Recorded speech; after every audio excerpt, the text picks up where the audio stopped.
Mount Kailash, known as the King of Mountains, is a snow-capped peak of 6,639 meters above sea level. It is a common pilgrimage set for the four major religions in Asia. Every year, countless pilgrims and travelers journey from after, all for the sake of doing a Kora around it. They believe that the sacred mountain Kora can cleanse a lifetime of sins, and 13 times Kora can free one from the cycle of reincarnation. Mount Kailash Kora is not only a physical challenge, but also a journey of spiritual purifications for tourists from all over the world. If you're planning to visit Tibet or have been attracted by the materials atmosphere of Mount Kailash, this article will give you the most practical guide to the Mount Kora.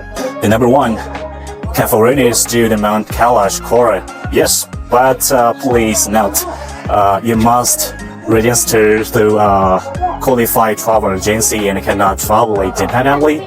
You need to apply for a Tibet travel permit and a special permit around Mount Kailash in advance. It is recommended to start requiring materials and confirming the itinerary 1 month in advance. And number two, basic information on Mount Kailash Kora. After arriving at the foot of the sacred mountain, you will stay in the Tashi, a small town located at the base of Mount Kailash, and which is also the starting and end point of the Kora. The accommodation here is really well developed and divided into old and new areas, ranging from star-rate hotels to budget hotels, and most of the budget hotels are in old district. Most of them are very atmospheric, and the owners are particularly interesting, and the accommodation in the new area is slightly better than in the old. But the only advantage of the old area is that it's closer to entrance of Mount Kailash. Next day, you can walk about 1 kilometer to the entrance. The ticket price for Mount Kailash is 115 RMB, and the total distance is about 15 kilometers. And it usually takes 2 to 3 days, and highest elevation during the Kora is the Dormala Pass at 5,630 meters. The third best time to travel, the best time to do the sacred mountain Kora is from May to October. And the Sakadava festival day of the 4th month in Tibet calendar, usually in May or June in the Graduating is the most vibrant time for pilgrimage when thousands of believers gather here, and the festival is 2026 will be held on May 24. If you want to experience the authentic religion's atmosphere, this is the moment you absolutely shouldn't miss. At the same time, 2026 is the year of the horse, which has special significance for Tibetans. Therefore, there will be an especially large number of people doing the Kora this year, so it's strongly recommended to book in advance. Otherwise, you will not be able to find any accommodation. And number 4, Kora Road Day 1.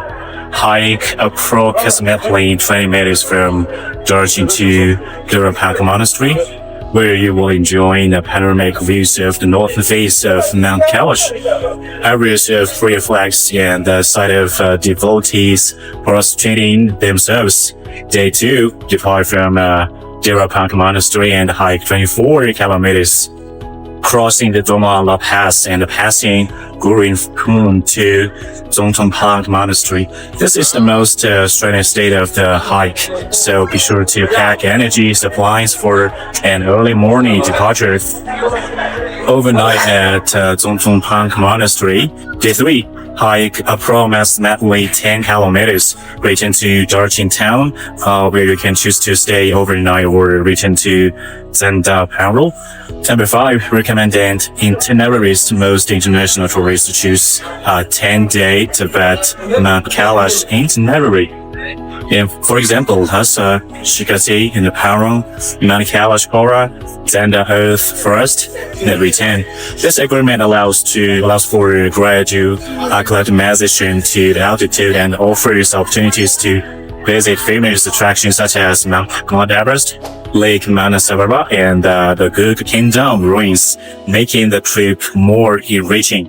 Mount Kailash is not a mountain to be conquered, but an inner pilgrimage. It speaks no words, but with every breath, it helps you to rediscover yourself.